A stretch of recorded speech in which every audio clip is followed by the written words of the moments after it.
Hello, my loves. How are you all today on this beautiful Saturday? I'm looking out my window and it's gray and cool and windy, and I'm really liking that. It's been hot the last couple days, which is nice, and it's also nice to have a bit of a cool down. Boy, and this week, it's been hot in other ways too, right? Like emotions running hot. I don't know about you, but I'm seeing a lot of just rightful responses to the blatant injustice that's been going on for far too long in our country, and also a heated response from white people who are being really implored at this point to start taking a look at what it means to be in a white supremacist world.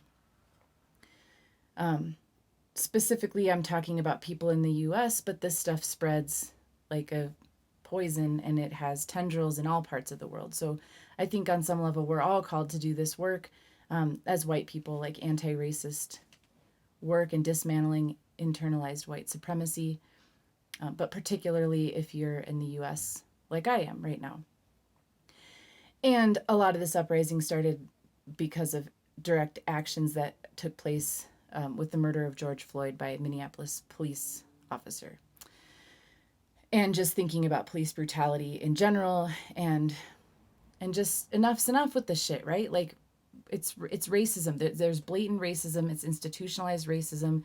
It lives in us. The call is coming from inside the house, and we have an invitation now to do the work to uproot it. And a lot of people are struggling with it. So it's Saturday, and it's a new month. It's June, and on Saturdays I speak to a theme, and I've decided that the theme for June is going to be rigorous honesty. So I talked to, oh, sorry, my phone is giving me a notification. Sorry about it. Okay, I just turned it off. I thought it was off. Okay, anyways, rigorous honesty.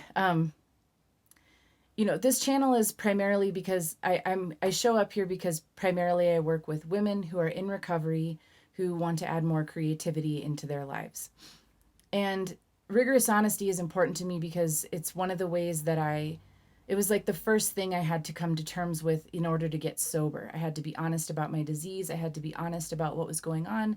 And then I had to be super honest as I moved through the steps. I did a 12-step program. I still am a member of AA. And it requires just daily honesty about everything. I learned how I had to be honest with everyone in my life and with myself to live in integrity, because it wasn't just alcohol that was my problem. It was like a spiritual malady, right? And it was the way I was thinking. And any kind of lying or dishonesty just fuels that fire and keeps that sickness alive. And so, also as an artist, as someone who is very interested in creativity and believes it's super important for us to also maintain optimal mental health and physical well-being and spiritual and emotional well-being, it's part of my mission is like helping people understand that your creativity is your natural birthright. It's very natural to you. If you don't express it somehow, it folds in on itself and manifests itself as any number of disease or neurosis or whatever. So, and I also think it's a great connection to our divine and the divinity within ourselves.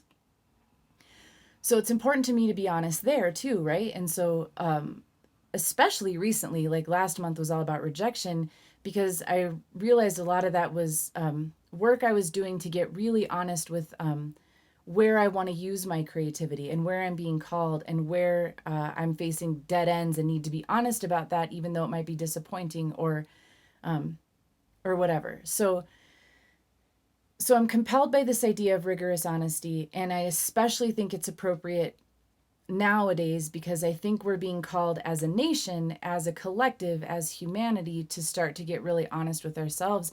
And the thing about rigorous honesty, the thing about the truth, is that often it fucking hurts at first. It can be so painful to see it clearly, to see ourselves clearly, to see what's really going on clearly. It hurts.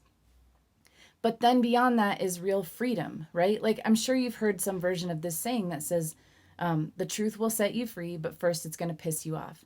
And I would say, like, the truth will set you free, but first it's going to fucking hurt. It's going to hurt your heart. It's going to feel like a dagger. It's going to feel humiliating often, like if we're facing truths about ourselves. We're at risk, I think, of experiencing grief or shame or guilt, and we want to work through those. And so for this month, I want to focus on creating space for us to come together and be super honest about many things. And today I want to talk about being honest about racism and white supremacy. I want to be a little gentler in this because for kind of selfish reasons, and for like furthering the cause in whatever way I think will work best. And I just understand that if people feel very defensive and attacked, they're going to shut down, and it might be years before they are willing to look at their own internalized racism again. And so if you're a white person who's struggling with this idea that you might be a racist, and you are, and I am too, and it's okay, it's the water we swim in. I mean, it's not okay, like we want to work to fix it, but it doesn't mean there's something wrong with you. It doesn't mean you did this on purpose. If you're someone that's kind of feeling like attacked and defensive and you're here listening to this, I just want to say, like, I'm going to like gear down a little bit and be a little softer in my approach. I am very passionate about this, but I have to remember, like, I didn't always know this, and I had a hard time accepting it at first too. And I would much rather come at you a little softer and gentler if it will help you do this work and change your mind and join this fight to be anti-racist, than to just keep saying, like, you got to do your work, you're fucking racist and you got to fix it.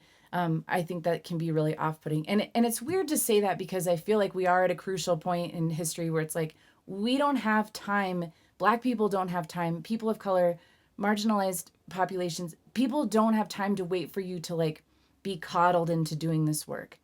And I feel like we can get there faster if I can just like find a happy medium between like kicking your ass into doing this work and also just being like, yeah, I know it's hard and let's fucking do this work, right? So I want to do kind of a tough love approach, maybe add a little more love into the mix. But yeah, let's talk about it. Let's talk about getting honest about racism. So I think it's important to say, first of all, defensiveness and anger are a really good sign that you're on to finding a truth about yourself. Because frankly, we just don't get defensive and angry about something that we know isn't true, right? Like, if you came at me and you were like, you have blue hair and you need to fucking change it, I'd laugh at you. I'd be like, oh, you're high. I have brown, blonde hair, whatever. Like, it's not blue.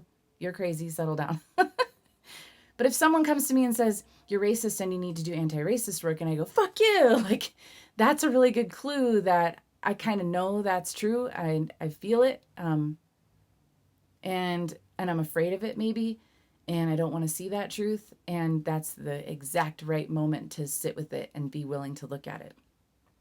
So first, I would just encourage you, like, if you're one of those people that's having those defensive reactions or just like wanting to shut it down right away and be like, I'm not this, I have a black friend, I love black babies, like, if you're saying shit like that, I encourage you to just take a deep breath, pause for a second, get quiet with yourself, and just be willing to look at it. And then I want to say too that this isn't meant to be like an attack. I'm not saying this stuff, and I know a lot of other people aren't meaning for this to be like, I'm just out here to call you a racist and let it end there. This isn't name calling. This isn't about looking at who's bad and who's good. This is about calling out just like a fact of the world that we live in and disagreeing with that fact and like really needing to make an effort to change it. So if you're feeling like, what am I trying to say here? This isn't being just like I just said. It's not about someone's calling you a racist and it's just going to end there. And I think that's what people are afraid of. They're afraid of what it means. Like, if I admit that I'm part of this racist country, if I admit that I have it in me, then it just stops there where I'm a shitty person. And here I have been trying to be a good person this whole time.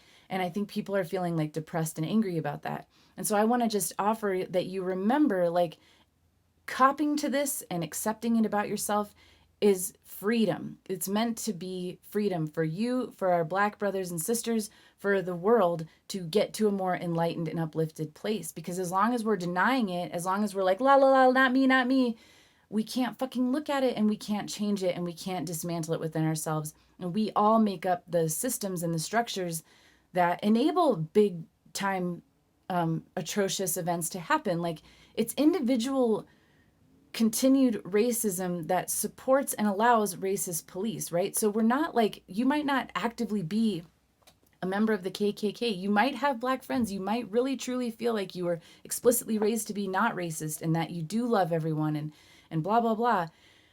That might all be very true. And if you live in this country, if you're raised here, if you exist in this world, it's, you still have messages of racism and white supremacy that exist within you through no fault of your own. But now it's time to take responsibility. And that brings us back to the rigorous honesty piece, where if you can just let go of the, you know, in the big book, we're called to do this work, but we're also told that we're not doormats and we're not meant to like dwell in morbid reflection and feeling really bad about ourselves. And in fact, that's another side of the ego coin, right? Like feeling really better than, and also feeling like way too less than, and being too hard on ourselves. That doesn't serve. We're looking for this happy medium where it's like, get honest with yourself, but don't make it mean anything terrible about yourself. Just get honest and accept these things with the intention of, okay, this way to freedom, this way to light, this way to spaciousness, this way to justice for everyone.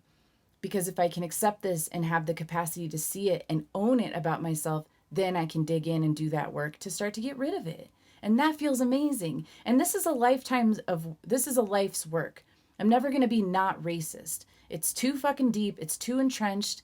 But I can commit to actively being anti-racist. And that's, I think, the important thing to take away in the call here. This isn't about like, you're a racist, fuck you. No, no, no. This is about, we all have racism within us, and let's all collectively commit to doing the work of becoming anti-racist. And there are so many ways to do this too. Like, just all I'm asking today is that if you've been one of those people that's been resisting this idea, I would just invite you this week to practice sitting with it.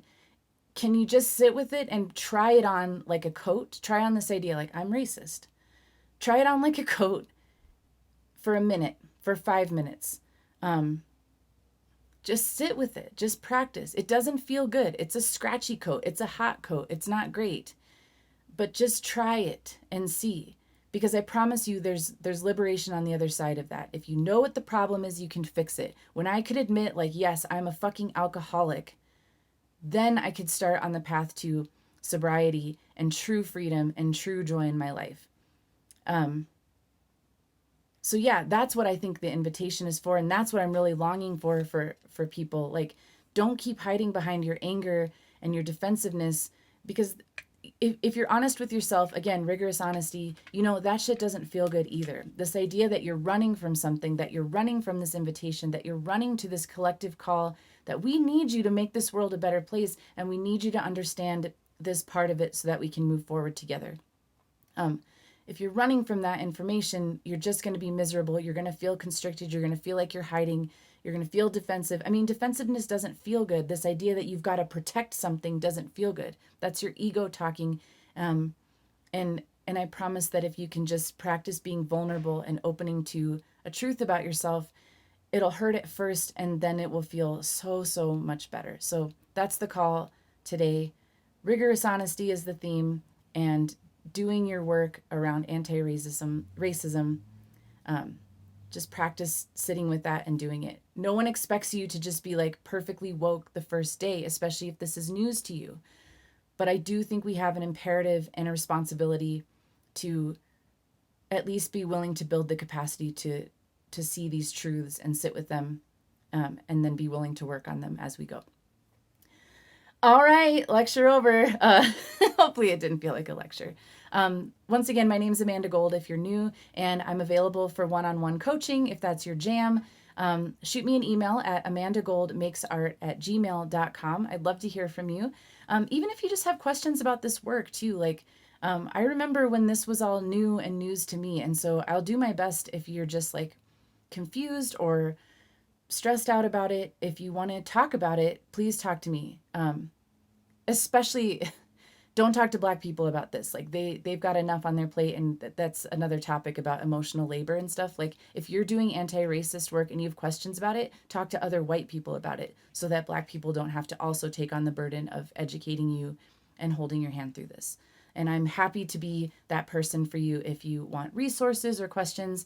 I'm not sitting here as an expert, but I just feel convicted to do my part to do this work. And hopefully this inspires you too, to see me sitting here stumbling through it, being imperfect at it. I think that's one of the reasons that we resist this work, is because we're afraid of looking stupid, and we're afraid of doing it wrong, and we're afraid of messing up, and what are people going to think, and blah blah blah. And guess what? It's okay. I've made lots of mistakes. I continue to make mistakes. But I'm getting better all the time, and you can too. And you're already fundamentally good, and let's just keep working on this piece of it. Okay? Okay. Go have a great weekend. Do your work, and I'll see you Tuesday for another weekly tit, which is your Try It Tuesday. And I care about you, and thank you for being here, and I will see you next time. Bye.